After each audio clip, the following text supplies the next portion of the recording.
இப்போ நம்ம வச்ச குழம்பு ரெடி ஆயிடுச்சு பாருங்கள். நல்லா இருக்காட்டு. அதில் 4 முட்டை போட்டுருக்கு. 4 முட்டை. அப்படியே அந்த பயிரெலாம் நல்லா கொட்டைக்கடலை வெந்தது மாதிரி நல்லா வந்துடுச்சு பாருங்க.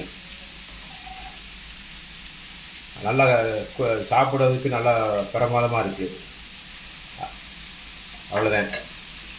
இதை வந்து நம்ம சிம்பிளாக சாப்பிட்டு நல்லா ருசியாகவும் இருக்கும், உடம்புக்கு நல்லா சத்தாகவும் இருக்கும்.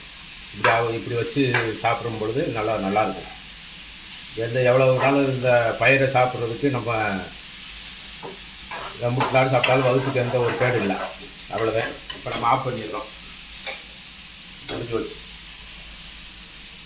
ஓகே.